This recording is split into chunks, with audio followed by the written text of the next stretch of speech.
Welcome back to Feedback Control Systems. This is Module 4.1. We're going to look at the time domain response for first order systems. So the objectives of today's module are to look at poles, zeros, and the system response.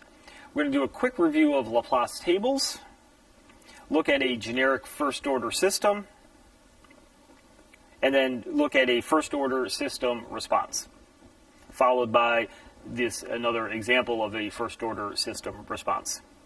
So first, we're going to dive into looking at poles, zeros, and the system response. So first, in terms of a definition, what are poles and zeros? So poles are values, so poles here again are values which cause a transfer function to become infinite.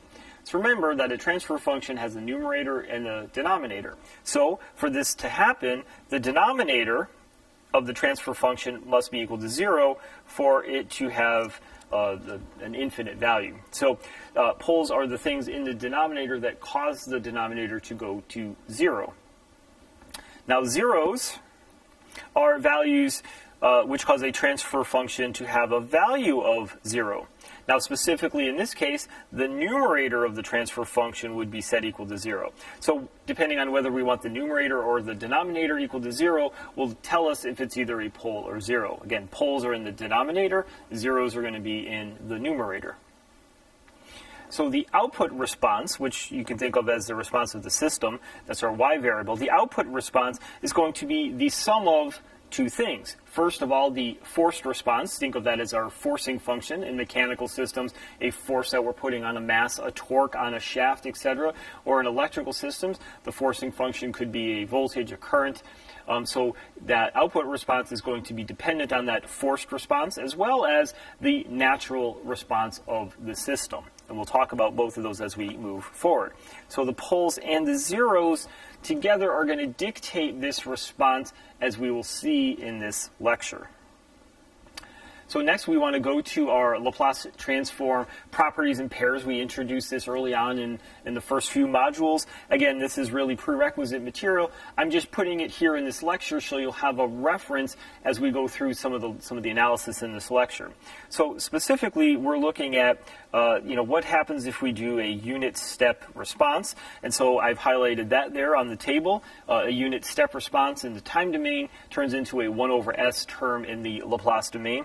And if we're looking at first order differential equations, as you may know from solving first order differential equations in the past, they're going to have some sort of exponential response. So I'm highlighting that there, e to the minus at in the time domain and how that maps into the Laplace domain as 1 over s plus a. Now certainly there's many other things in here that we can take advantage of, but for right now I'll highlight those and maybe come back and forth as needed as we go forward. So we're going to look at a generic first order system as shown here. In the Laplace world, we're going to say R sub s, some input, some plant or characteristic here, G sub s, which has a transfer function a in the numerator and then s plus a in the denominator. So that's a first order system as we're talking about here because s is of order 1. And then we're going to have some sort of output, in this case c of s. Now, because we are using Laplace operators, let's remind ourselves what is the Laplace operator here. It has a real part and an imaginary part. So for a first order system here, I want to do, in this S-plane here, I want to show mapping of poles and zeros in this plane. Now, let's remind ourselves, what are the definitions of poles and zeros? Well, a pole, which we will denote with an x in the S-plane, makes the denominator go to 0. So we're looking at values of s that will cause the denominator to go to 0. Well, the only value of s that can do that is if we have it as minus a. So we're going to denote a pole with a symbol of an x in the S-plane with a value of minus a.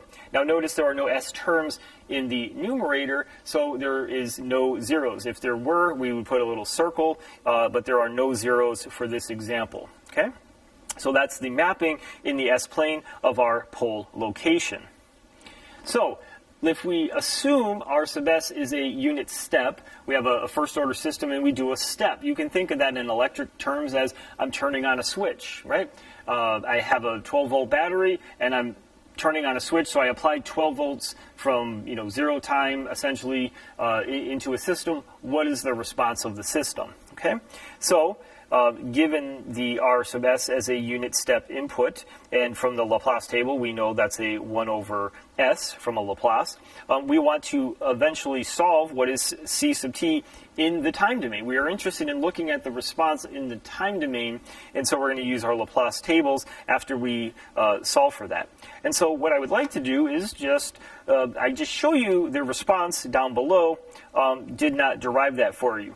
But what we've probably know from previous classes is that a first order systems do yield exponential responses. So I want to take this system and basically walk you through how we arrived at this equation, and it'll help you as we go forward. So first of all, what I would like to do is start with our C sub s term, which is our output, is going to be equal to our step input. So this is our R sub s, that's our unit step input, times our transfer function here, which in this case is just going to be A times S plus A. So that's going to be our C sub s term. Again, this first term is our unit step input. This is our G sub s term for our transfer function.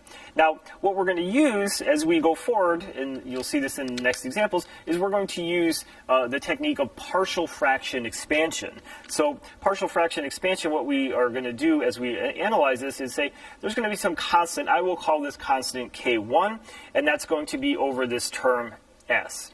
And so what I'm trying to do is take this system and do a partial fraction expansion to find constant. So K1 over this term S plus K2 over this term here, S plus A.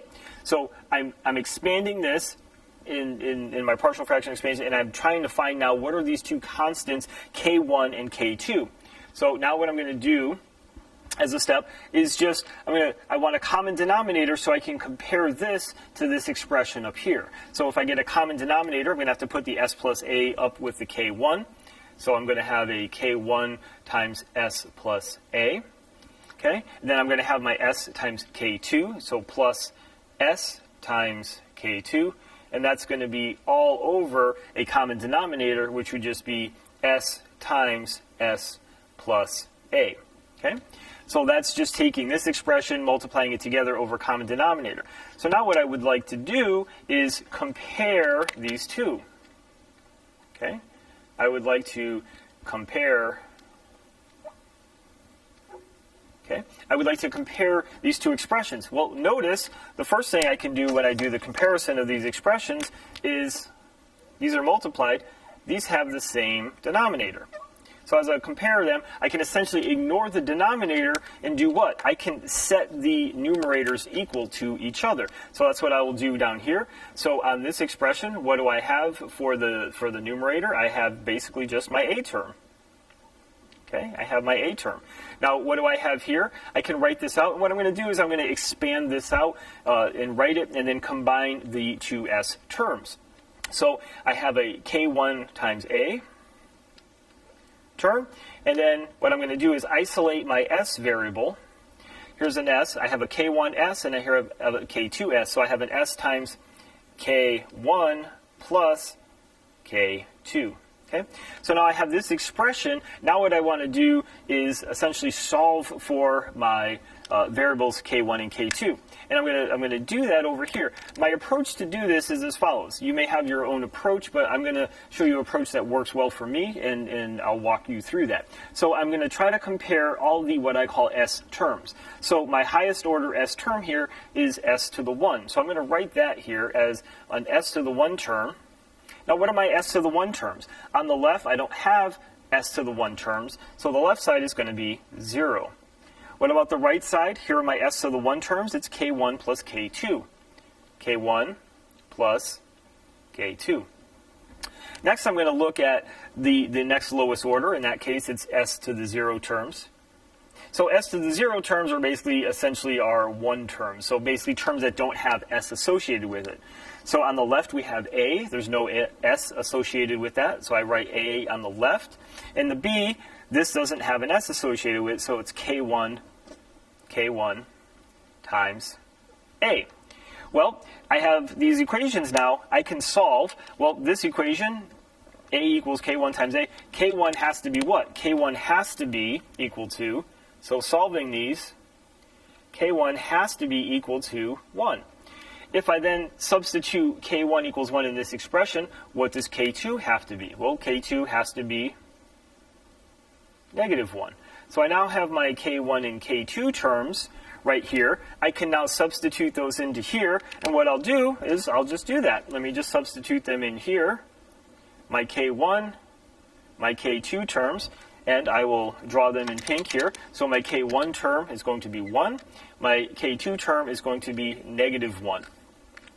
So now what I can do is take this expression right here, go to my Laplace tables, and what we'll do is we'll go back, look at our Laplace tables since we have them here, and see this first term right here is a 1 over s term, which is right here. So what does that map into?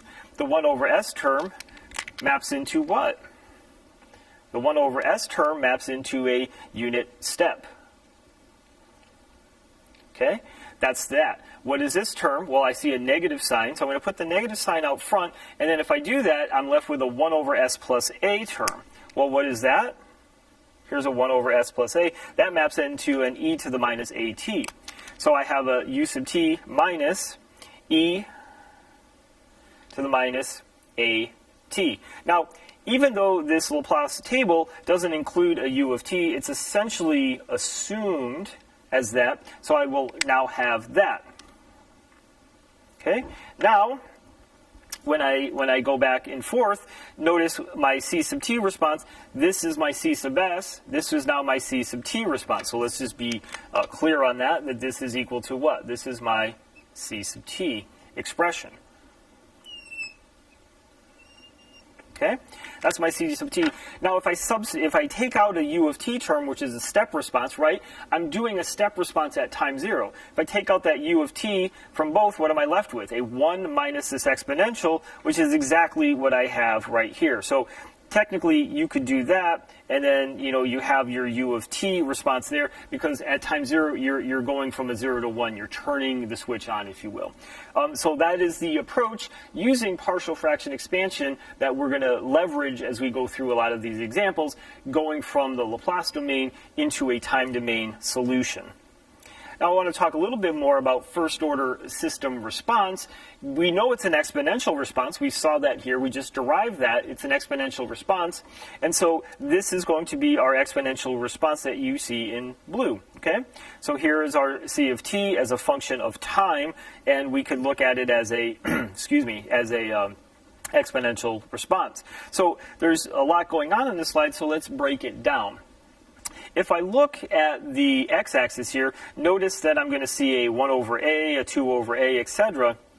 Now, what can we say about a? When we look at a, for example, in this expression, now, a lot of times when we've looked at first-order differential equations, think of an RL circuit, we can express a in terms of a time constant, right? So if we have a time constant, we're going to see that tau is 1 over a. Normally, we'd write e to the minus t over tau, our time constant, which if we had, again, an LR circuit, an inductor resistor would be L over R. If we had a capacitor circuit, that would be RC. So these are the various time constants in electrical. You'd see mechanical ones as well. So notice that our value of A is the inverse of the time constant, and it actually represents the initial slope of this transient response. Okay, so and so we can actually talk about that and notice that 1 over a here, if we match it to a full response of 1, we can actually see here, if we take that initial slope here, that's sort of a way to think about the initial time constant. Now, the initial time constant here, actually, if you substitute that in of 1 time constant, that will get you to 63% of the final value.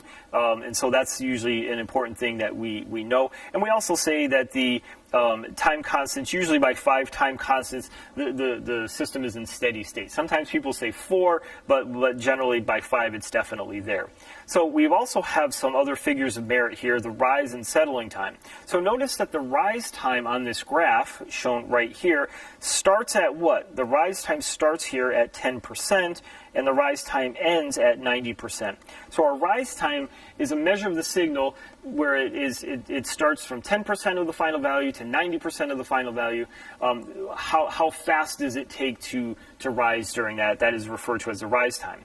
And notice here, the rise time, it's just to the right of 2 over a, so it's technically 2.2 over a would be the rise time. So if you know a, inverse of a, you know the time constant, or again, if you know your L over R or RC terms right here, you know your time constant, you could get a 2.2 divided by that value of a, or 2.2 time constants, would basically give you your estimate of the rise time. And again, that rise time is assuming the definition of 10% to 90%. Another figure of merit is the settling time. How long does it take for that first order signal to get to, in this case, I'm going to say 2% of the final value. So it's reached 98% of its value. And what you'll see is that occurs at 4 over a, or again, roughly 4 time constants. So at this point, you're at 98% of the way there, which I said before. Some people will say 2% close enough. But generally, most people agree 5 time constants. The signal is for all intents and purposes at the full 100% value. Okay, so that's a typical first order system response. Now, if we look at an example first order system in a little bit more detail here, so I have my step input here, what is my output, and then I have my G sub S. Notice now, relative to my G sub S, I have S plus 2 in the numerator, S plus 5 in the denominator. So we can map our poles and zeros in the S plane. Remember, again, poles are when we set the denominator equal to 0. In this case, S equals -5 would be a pole that we're going to mark with an X. In the numerator, we have S plus 2. So zeros are defined and put the numerator set equal to 0. How do we set the numerator equal to 0? S equals -2. So we're going to mark that with a 0. So that would be our mapping in the S plane of this first order system. Now, notice we do a little bit more breakdown right here. So if we're going to do a step response as we show here with a 1 over S, here we actually have an input pole that, notice, we didn't really include on this mapping. Okay? More on that a little bit later as we look into a little bit more detail. But for right now, you can think of, we have our input pole as shown here. That would map directly on when does that pole go to 0? When S equals 0. That would cause that to go to infinity. So you can say on the S plane at 0, you could put a pole there for the input pole. Now there's a system 0 that we saw here from the S plus 2. This is basically just dividing it out. And then a system pole at -5. So again, on this, I'm not going to go through the derivation like I did here on the glass board. However, you can use this technique to solve for what I show you down below in terms of partial fraction expansion, where relative to our CS term, our partial fraction expansion, if you work through it, looks like it's of this form. So 2/5 over S, okay, 2/5 over S. And in our case, it was 1 over S. So in this case, it's 2/5 over S. And then plus 3/5. So again, plus we would have 3/5 S and then plus a 5 there. So you can see if you can get this partial fraction expansion based on the example I just gave you. Now, once you have that partial fraction expansion, excuse me, once you have this partial fraction expansion, as we show here, we went in green using our Laplace tables to get into the time domain, and that's exactly what they did here. Now, one thing I didn't mention as we looked at our example here is way back on the first slide of this module, we said something about that system response, and it's made up of what? 2 elements, a forcing function as well as a natural response. And you can see how those are broken up right here. The 2/5 is a forced response. In our example, the forced response here was due to our step input on our system. So here, similarly, the forced response is based on our step input. In this case, on our example on the board, value of 1, and here a value of 2/5. And then we have a natural response here, 3/5 e to the minus 5t, where this would have been our natural response 1 times e to the minus at for our example. So in terms of our example first order system, we can again summarize and say you can put together your pole zero mapping, and also from this transfer function get a time response using our Laplace tables, and most importantly using partial fraction expansion as your tool to get what you need. That will conclude this module. If you have any questions on any of this material, please don't hesitate to reach out. Thank you.